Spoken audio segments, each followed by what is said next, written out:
안녕하세요. 대단히 반갑습니다. 그리는 자연형TV 이종수입니다. 이번 시간은 1063번째 시간으로 신사임당2라는 글을 읽어드리겠습니다. 신사임당 이덕일. 사임당을 현모양처의 전형으로 만든 것은 율곡 이의 존재입니다. 물론 이가 그렇게 만든 것은 아닙니다. 나의 어머니 일대기에서 사임당을 현모양처라고 지칭한 대목이 없습니다. 그러나 부친의 행장을 쓰지 않은 이가 모친의 행장을 쓴 것 자체가 모친의 영향을 얼마나 많이 받았는지를 역설해 줍니다. 율곡 이를 기른 인물은 외조모 이씨와 어머니 신씨였습니다. 율곡이 3살 때 처음 지었다는 석류 껍질 속에 빨간 구슬이 부서져 있구나라는 신은 외조모 이씨가 석류를 주면서 이것이 무엇과 비슷하냐라고 물은 것이 계기였습니다. 어린 시절 외가에서 자란 이인은 외가의 영향을 강하게 받았습니다. 사계 김장생 편찬한 이희의 행장이나 연보에는 아이가 5살 때 사임당이 병이 나자 율곡이 몰래 외왕부 즉 외할아버지의 사당에 가서 기도했다고 전합니다. 아이가 6살 때까지 강릉 외가에서 살다가 중종 36년 1541년 사임당을 따라 서울로 올라왔습니다. 이 인생의 미스터리 중 하나는 7살 때인 중종 37년 진복장전을 지었다는 것입니다. 진복창천을 지었다는 점입니다. 진복창은 수진방, 형 종로구 수송동 일대 이의 옆집에 살던 사람인데 이는 사람을 군자와 소인으로 나누면서 진복창을 소인으로 분류하고는 이런 사람의 뜻을 얻으면 훗날 우환이 될 것이라고 평가했습니다. 진복창은 중종 38년에 청료직인 사음부 지평에 오르는 인물입니다.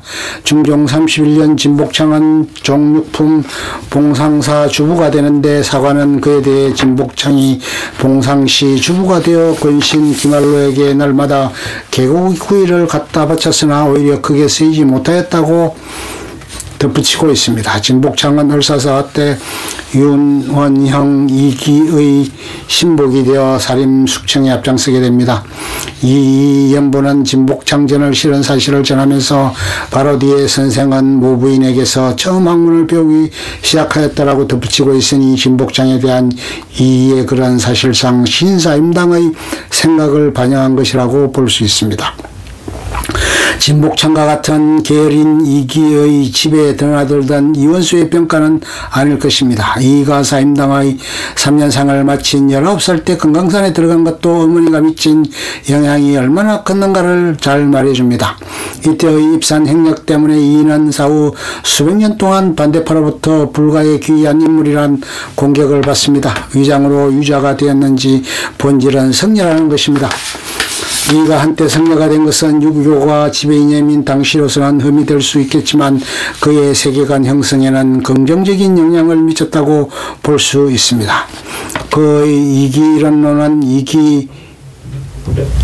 이원론에서 이에 비해 1등한 것으로 보던 기를 이와 동등한 가치로 끌어올린 것입니다. 이의 평생 정치 철학이기도 했던 이런 융합적인 세계관은 모친 사임당의 영향을 받았습니다. 이가 사림의 분당을 압박하고 당론을 조절하려는 조제론을 펼친 것도 집안 사람들을 다 화평하게 끌고 가는 사임당의 지휘야반 경영에서 배웠습니다. 그러나 이런 것들이 사임당이 현모양처라는 증거가 될 수는 없습니다. 그럼 어떻게 사임당은 현모양처의 전형이 되었을까요? 조선 중후기 우암 송시열이 사임당이 그린 난초에 바라다라는 글을 쓰는데 이것이 한 전기가 되지 않았나 싶습니다. 송시열은 그 손가락 끝에서 나온 그림이 혼연히 하늘에 이룬 것처럼 사람의 힘이 들어가지 않은 것 같다면서 율곡 선생을 낳은 것이 마땅하다고 극찬하면서 이렇게 썼습니다. 내가 일찍이 들으니 율곡 선생이 겨우 말을 하게 되었을 때 스스로 아들이 부모를 섬기는 그림을 그리고 또 당나라 장공예가 구대가 한 집에 동거하는 그림을 보고는 단아하게 앉아서 묵묵하게 보았다 한다. 율곡이 그린 그 그림이 다행히 남아있다면 이 첩 난초 밑에 붙여서 사람들로 하여금 부인 사임당의 어머니됨과 선생의 아들됨이 극히 실로 근원이 있어서 서로 이은 것임을 알게 해서 상곡군의 집안만이 앞에서 홀로 빛나게 하지 말아야 할 것이다. 상곡군은 주의와 함께 성리학을 집대성하는 송나라의 정호를 뜻하는데 그 모친 후신은 후덕하고 집안을 다스리는데 법과 인서로서 했다고 알려져 있습니다. 무엇보다 대정자라 불리는 정호와 소정자라 불리는 정이라는 걸출한 두 성리학자를 배출한 것을 가장 높게 평가받습니다. 송시열이 중국에서 우씨 부인과 정씨 형제가 있다면 조선에는 신씨 부인과 율곡이 있다고 높인 것이었습니다. 송시열이 이뿐만 아니라 사임당을 함께 묶어 높인 것은 중요한 의미를 갖습니다. 송시열은 현정 9년 홍중보에게 이와 사임당의 묘소가 황폐해졌음을 개탄하는 편지를 보낸 적이 있습니다. 송시열은 율곡을 모신 장서원과 성수침과 성원 부자를 모신 항양서원을 참배한 소감을 적으면서 성씨 부자의 산소는 자손이 번창해서 어물 등이 훌륭하지만 율곡의 산소는 버려져 있다시피 했다고 전합니다. 이 선생 이의 산소는 황폐하였고 부인의 묘는 마치 어린아이 무덤같이 작은데다 봉분이 무너졌는데도 수리하지 않았습니다. 또 선생의 부친 감찰공과 모친 신부인의 묘소에는 표성마저 없으니 100년도 되기 전에 누구의 묘인지도 알아보지 못하게 될 것입니다. 송시열은 오늘날 높은 벼슬아치나 유학자들이 말마다 이 선생을 존상한다고 하면서도 이런 일들에 대해서는 상관하지 않는 것이 이와 같은 이였지 매우 부끄러운 노릇이 아니겠습니까? 라고 한탄하였습니다.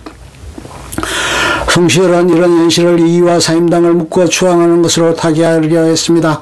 송시열은 강릉 김씨의 효자 행록에 글을 쓰면서 옛날 강릉 북평에 사임당 신씨가 있었는데 부덕이 구비되어 있었고 효용이 지극하였다면서 옛날 강릉의 아름다운 풍속이 이 지배로 이어졌다고 예찬하였습니다.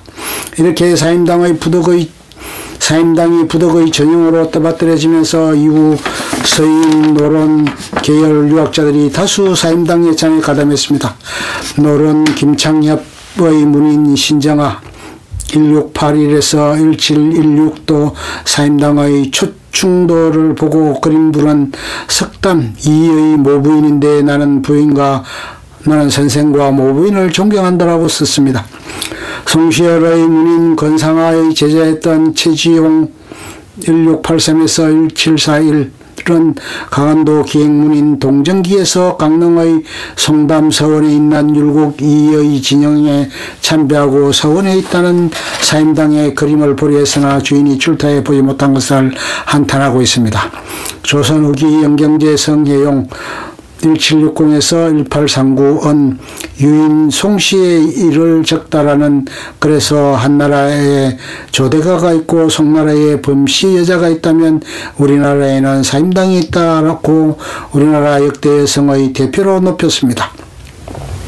송시열의 문인 송상기 1657에서 1723은 사임당의 화칩에 바라다라는 글에서 선생 이은 백세의 서성입니다. 세상에 그 서성을 섬기면서 그 서성의 모친께 불경한 자가 어찌 있겠는가라고 이와 사임당을 동일시했습니다. 이렇다 사임당은 이가 백세의 서성으로 떠받들어지면서 자신의 실제 행적과는 다르게 현모양처의 전형으로 각인되어 간 것입니다. 그리고 5만원권 지폐율물로 선정한 것에서 보다 그런 경향은 현재도 계속되고 있습니다. 사임당은 실제와는 다르게 후대에서 만든 이미지로 기억되는 대표적인 인물인 것입니다. 끝. 좋으면 좋아요, 구독, 알림 설정 눌러주세요. 감사합니다.